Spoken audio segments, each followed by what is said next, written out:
Hello, good morning friends.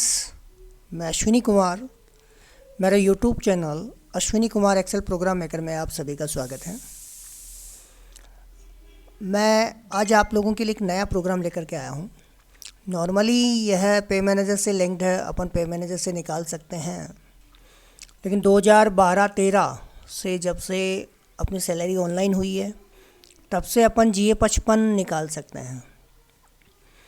लेकिन उससे पहले का अगर GA55 अपन को बनाना हो 2012-13 के बाद तो चलो कोई दिक्कत नहीं है, लेकिन उससे पहले का अगर हमें बनाना हो तो उसके लिए एक एज इट इज़ जो पे मैनेजर का प्रिंट आउट निकलता है वैसा ही प्रिंट आउट आप GA55 ऑफलाइन तैयार कर सकते हो, और वो भी फुली एडिटेबल और फुली ऑटोमेटिक, दोनों चीज़।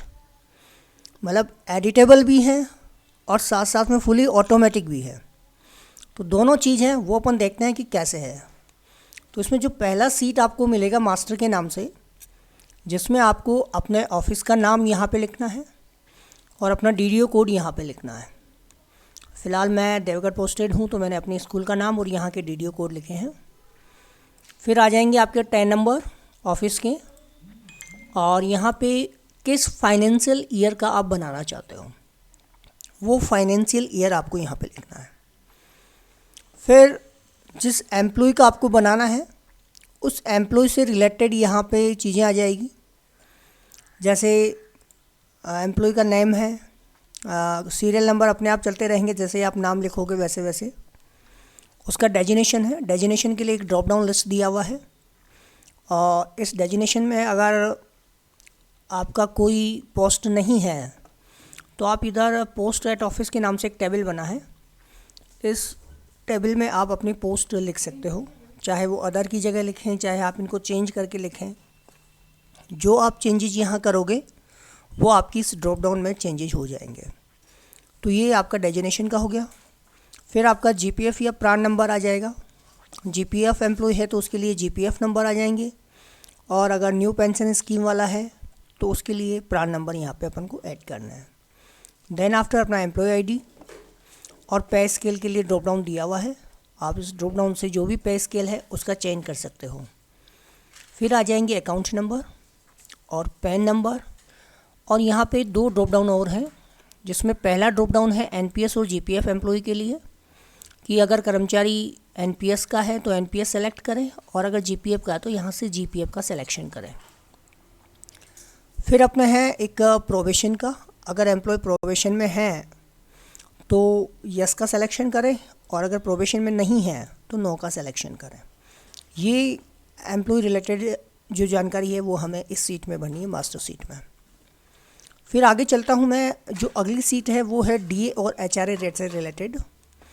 तो जिस सेशन का, जिस फाइनेंशियल ईयर का अपन ये डाटा तैयार कर रहे हैं GA55, उस सेशन में मार्च माह में, अप्रैल माह में, मई माह में, मतलब माहवार जो DA रेट और HRA रेट है, जैसे अभी मैंने 17 और यहाँ पे 28 ले रखा है, तो मैं यहाँ पे 1 मिनट फाइनेंशियल ईयर 21-22 कर देता हूँ।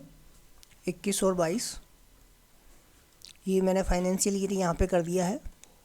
तो 21-22 की जो DA और HRA रेट है वो मैंने यहाँ पे लिख दिया। मार्च, अप्रैल, मई, जून तक 17 है, उसके बाद जुलाई से 28 चलेगा। बीच में अगर चेंज होता है, मान लीजिए जनवरी में, तो अपन यहाँ पे चेंज कर सकते हैं, पूरा चेंजेबल है। HRA रेट भी पूरा चेंजेबल है। अभी जुलाई तक 8% मिला है, देन आफ्टर अगस्त से 9% के चांसेज हैं। अगर नहीं होता है तो आप यहाँ पे चेंज करके 8% कर सकते हो। फिर अपन चलते हैं नेक्स्ट अपनी सीट में, जो अलाउंसेस से रिलेटेड है। अलाउंसेस में आपके पास एम्प्लॉय का नेम आ जाएगा यहाँ पे, और यहाँ पर एम्प्लॉय का मार्च का जो बेसिक है, मार्च का बेसिक लिखना है, ये ध्यान रखना, अदर कोई बेसिक नहीं, मार्च का बेसिक। फिर आपको अगर वो हैंडीकैप्ड अलाउंस उसको मिलता है तो वो यहाँ आ जाएगा, अगर उसको वॉशिंग अलाउंस मिलता है तो वो यहाँ आएगा, CCA अलाउंस मिलता है तो वो यहाँ आएगा। अगर इनके अलावा भी कोई अलाउंसेज है तो आप अदर में यहाँ पे लिख सकते हो। यहाँ पे आप जो भी अलाउंस लिखोगे वो अलाउंस आपके GA55 में शो हो जाएंगे। आप चाहें तो इनकी जगह भी चेंज कर सकते हैं, और लेकिन अदर अलाउंस पहले से दिया हुआ है तो अदर अलाउंस की जगह आप जैसे किसी को स्पेशल पे मिलता हो तो अपन यहाँ पे स्पेशल पे लिख दें। जो भी अलाउंस है वो आप यहाँ पे इनकी हेडिंग्स को चेंज करोगे तो आगे आपके GA55 में वो शो होगा हेडिंग चेंज करते ही। फिर ये तो बात हो गई अलाउंसेस की यहाँ तक। फिर अगर मान लीजिए आपका बेसिक चेंज होता है तो जो आपका बेसिक चेंज होगा वो मार्च का बेसिक तो अपना यहाँ है, मार्च के अलावा अगर किसी मंथ में भी बेसिक चेंज होता है तो वो मंथ आपको यहाँ से सेलेक्ट करना है। जैसे मार्च में तो मेरा 47 था, मान लीजिए अप्रैल में मेरा चेंज हो गया तो मैं यहाँ पे अप्रैल करूँगा और चेंज्ड बेसिक कितना चेंज हुआ, 47,000 था, मान लीजिए मेरा 48,400 हो गया है ना अप्रैल में, तो मैं यहाँ पे 48,400 लिख दूँगा अगर ये चेंज होता है तो ही। फिर नेक्स्ट जो कॉलम है अपना वो है सरेंडर मंथ, कि सरेंडर का मंथ कौन सा है, आपने सरेंडर कौन से महीने में उठाया, तो वो महीना आपको यहाँ से सेलेक्ट कर लेना और कुछ नहीं करना। 3, 4, 5, 6, 7, 8 ये सारे दिए हुए हैं, तो आप जिस महीने का आप सरेंडर उठा रहे हो उस महीने को यहाँ से सेलेक्ट कर लें और वो आपका काम करेगा। जैसे अपन महीना सेलेक्ट करेंगे तो उसके अकॉर्डिंग यहाँ पे DA रेट आएगा। जैसे अभी 28% आ रहा है क्योंकि 7 सेलेक्ट किया है, अपना जो DA रेट था वो जुलाई में 28 था। तो जो भी अपन यहाँ से सिलेक्शन करेंगे मंथ का उसके अकॉर्डिंग यहाँ पे DA रेट अपने आप आ जाएगा। ये अलाउंसेस की बात हो गई। फिर बात करते हैं अपन डिडक्शंस की। तो डिडक्शंस में NPS मैंने नहीं लिया है क्योंकि NPS तो वैसे भी हमें लेने की ज़रूरत नहीं पड़ती है क्योंकि वो अपने आप बेसिक और DA का 10% आता है। तो यहाँ पे थोड़ा सा जूम करके दिखा देता हूँ मैं आपको। यहाँ पे ये डिडक्शंस अपने हैं, यहाँ पे मैंने इनके अलावा आपका कोई डिडक्शन है तो अदर डिडक्शन में भी अपन कर सकते हैं। इसके अलावा यहाँ एक सुविधा और है कि आप जो भी इनका हेडिंग चेंज करोगे वो सारे के सारे चेंज्ड हेडिंग आपके GA55A में शो होंगे। तो अगर आप चाहें आपके GPF की जगह, मान लीजिए इसमें मैंने SIL ले लिया लेकिन ये स्टेट इंश्योरेंस का मैंने इंटरेस्ट नहीं लिया, तो जब तक अदर डिडक्शन है आप अदर डिडक्शन की जगह लिख सकते हो। CM कोरोना नहीं है तो इसकी जगह आप लिख सकते हो कोई भी दूसरा। RPMF आपके अगर नहीं कट रहा हो, LIC नहीं कट रही हो, तो इनका हेड जो हेडिंग्स है वो हेडिंग्स आप यहाँ पे चेंज करें तो अपने आप वो GA55A में शो होगा। तो ये अपना GA55A है। मैं आपको थोड़ा सा देखो हेडिंग चेंज करके भी दिखा देता हूँ कि जैसे आप यहाँ GA55A में देखोगे कि मार्च माह में मैंने यहाँ पे SIP 3000 कट रहा है, SIP 3000, क्योंकि मैंने यहाँ पे डिडक्शंस में SIP 3000 लिया है। अब RPMF मेरे यहाँ पे 0 है, तो मैं ये चाह रहा हूँ कि RPMF की जगह कोई दूसरा डिडक्शन आ जाए। तो जैसे मैं RPMF की जगह डिडक्शन यहाँ पे चेंज कर देता हूँ SI इंटरेस्ट, ठीक है। तो अपन यहाँ देखेंगे कि यहाँ पर देखो RPMF की जगह SI इंटरेस्ट आ चुका है, सब जगह SI इंटरेस्ट में चेंज हो चुका है ये, ठीक है।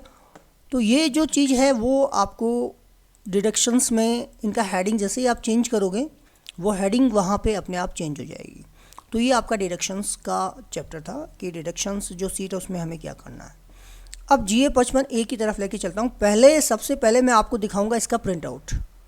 ये देखिए सर, इसका ये प्रिंट आउट बनेगा। तो ये print out as it is आपको जैसा पे मैनेजर पे मिलता है वैसा का वैसा ही ऑफलाइन मिलेगा विदाउट पे मैनेजर के, ठीक है सर। तो ये देखिए कम्प्लीटली एज इट इज़ मिलेगा, इसमें आपको कुछ भी नहीं करना है। पूरी लॉक्ड सीट आएगी लेकिन फिर भी एडिटेबल है, वो भी मैं अभी आपको बताता हूँ कि कैसे एडिटेबल है ये। तो अब मैं थोड़ा सा इसको जूम इन करता हूँ वापस। यहाँ पे जो फैसिलिटीज़ है वो पहले आप देख लीजिए क्या क्या फैसिलिटीज़ मैंने इसमें दी है आपको।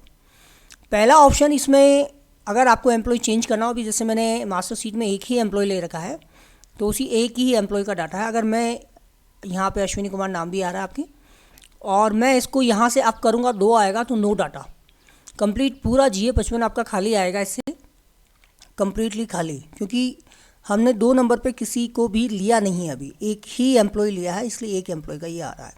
वापस मैं एक करूँगा तो उसका डाटा यहाँ पे कम्प्लीटली आ जाएगा। तो अब एक इसमें ऑप्शन है सेव एज PDF का। ये जो सेव एज PDF पे जैसे ही आप क्लिक करोगे तो आपको इससे पहले क्या करना है, आपको C ड्राइव में जाना है अपने। मैंने यहाँ से यह दिस PC में मैंने यहाँ पे C ड्राइव को ओपन कर लिया है। तो मैं जैसे ही C ड्राइव को ओपन करूँगा तो यहाँ पे मेरे को एक फ़ोल्डर बनाना है GA55 के नाम से। अभी देखिए आप GA55 का फोल्डर जो मैंने बनाया हुआ पूरा एम्प्टी है, खाली है, इसमें कुछ भी नहीं है ना। तो मैं जैसे ही इस सीट में जाकर के GA55A वाली में जैसे ही सेव एज PDF पे क्लिक करता हूँ, तो जैसे ही मैं इस पर क्लिक करूँगा अपनी ये सीट इस GA55 वाले फोल्डर में सेव हो जाएगी। और सेव होगी किसके नाम से, मतलब जिसका आप बना रहे हो उसके नाम से सेव हो जाएगी। जैसे मैं आपको एक बार क्लिक करके दिखा देता हूँ, सेव एज PDF, तो थोड़ा सा ब्लिंक करेगा, वेट करना। ये देखिए आपके पास ओपन भी हो गई है कंप्लीट। इसका GA55 आपको PDF में मिल जाएगा कंप्लीटली। देखिए अच्छा सा प्रिंट भी पूरा पैच सेटअप किया हुआ है, तो उस पैच सेटअप के हिसाब से आपको ये GA55 मिल जाएगा।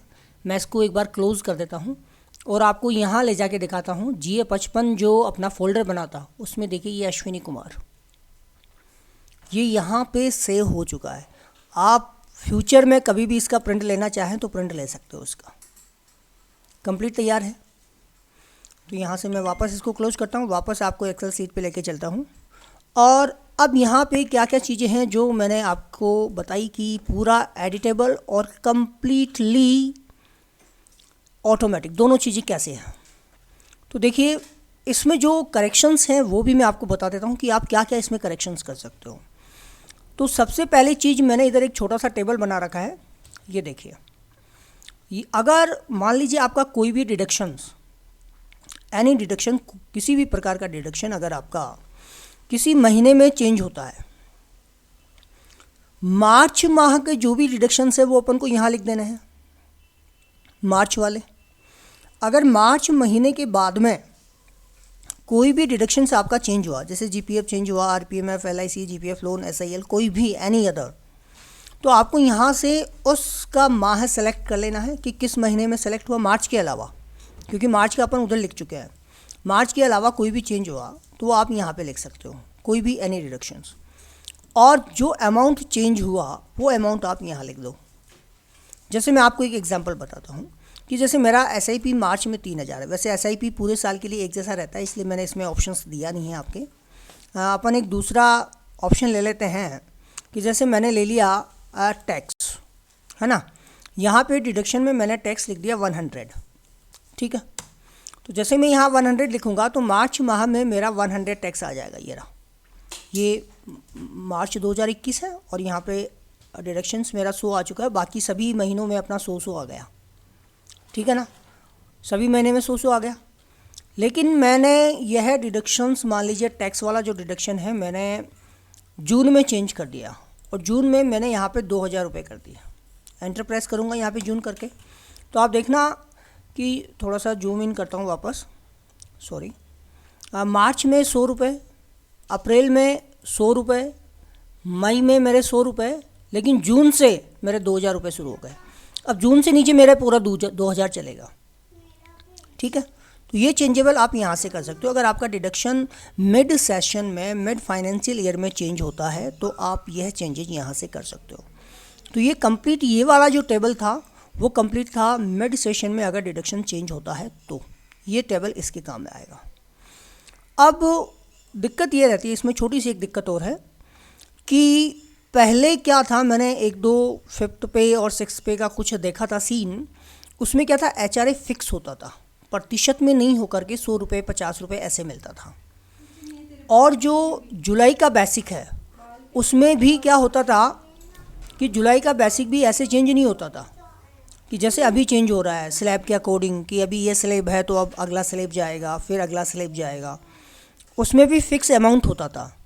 तो इसके लिए मैंने यहाँ पे एक जुलाई बेसिक का ऑप्शन दिया है, जहाँ पे अभी जो ये ऑटोमेटिक जो लेगा जुलाई में बेसिक, अभी जैसे ये 48,400 से 49,900 ले रहा है जुलाई में, ये तो ऑटो ले रहा है 7th पे के अकॉर्डिंग। लेकिन अगर आपका बेसिक 7th पे के अकॉर्डिंग नहीं है, आप पुराना GA55 बना रहे हैं, तो आपको यहाँ पे अपना जुलाई का बेसिक लिख देना है। कि जैसे यहाँ पे 49,900 आ रहा है, अभी आप देखना कि यहाँ पे 49,900 बेसिक लिखा हुआ आ रहा है, लेकिन मेरा 49,900 नहीं है करके मान लीजिए 49,000 ही था। तो मैं यहाँ जुलाई बेसिक में जैसे ही 49,000 लिखूँगा तो मेरा जो जुलाई का बेसिक है वो चेंज हो जाएगा अपने आप, 49,900 की जगह 49,000 आ जाएगा। ये देखिए जुलाई का बेसिक, ये अपना जुलाई और इसका बेसिक हो गया 49,000, क्योंकि मैंने यहाँ पे चेंज कर दिया। अब इससे क्या हुआ कि आपके जो आगे की जो बेसिक्स हैं वो अपने आप 49,000 में शो हो जाएगी आपको। ठीक है, एक तो बात हो गई इसकी। इसके अलावा एक जो आपका HRA है वो भी पहले प्रतिशत में नहीं मिल करके क्या होता था कि फ़िक्स अमाउंट मिलता था, जैसे 50 रुपये, 100 रुपये, 200 रुपये, ये फ़िक्स अमाउंट मिलता था। तो HRA भी यहाँ पे पूरी तरह एडिटेबल है। एडिटेबल ये पूरा GA55 एक पूरा ही एडिटेबल है। ठीक है, तो जैसे मैं यहाँ HRA मान लीजिए मुझे 100 रुपये मिलते थे या 200 रुपये मिलते थे, मैंने 200 रुपये यहाँ पे कर दिया, तो ये 200 रुपये यहाँ पे चेंज हो गए। ठीक है, और यहाँ पर भी मेरे को 200 रुपये है, तो जहाँ जहाँ आपको HRA जिस हिसाब से मिल रहा है वहाँ पे आप उसको चेंज करते जाइए, तो ये चेंज हो जाएगा। DA लगभग मेरे हिसाब से सभी पे कमीशंस में इसका एक रेट था, तो उस रेट के अकॉर्डिंग हमें मिलते थे, लेकिन HRA नहीं मिलता था। तो HRA को अपन चेंज कर सकते हैं।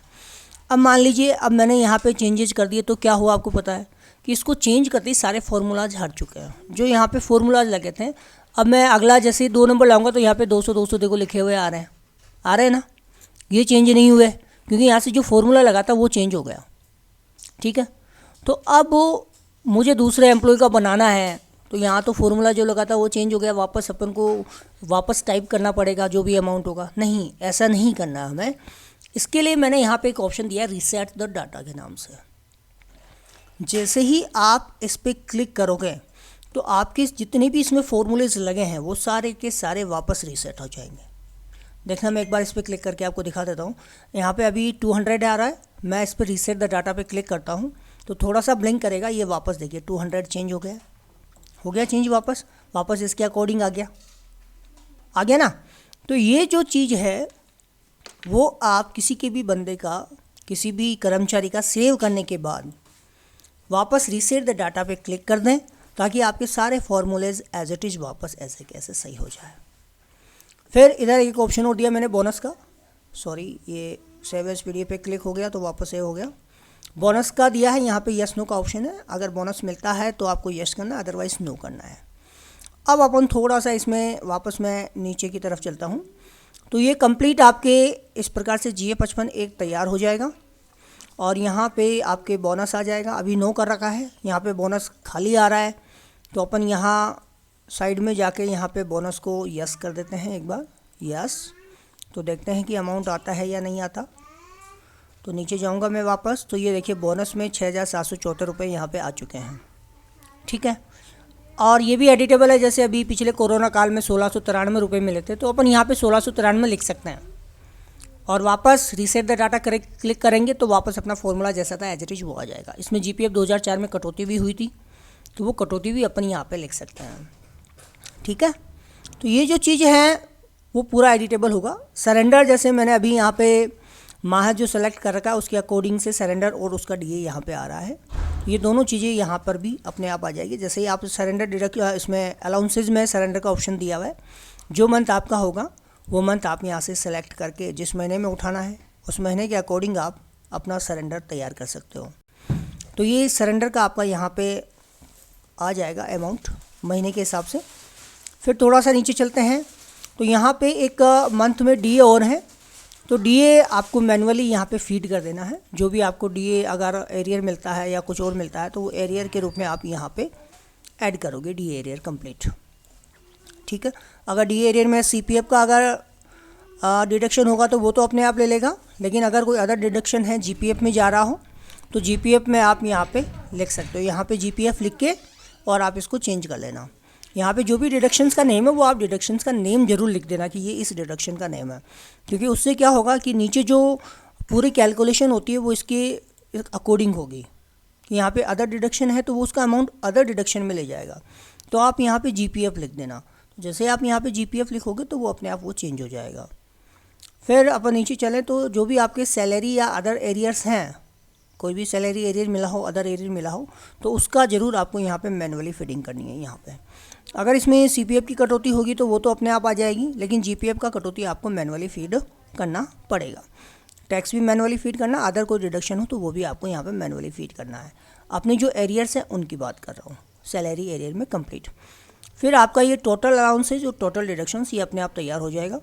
तो यही मैं आपको ये कह रहा था कि जो भी डिडक्शंस हो रहे हैं या जो भी अलाउंसेज आपके हैं उनके नाम सबके सेम होने चाहिए, क्योंकि अगर आपने नाम में कहीं गड़बड़ की तो ये है उसको यहाँ पे जोड़ेगा नहीं।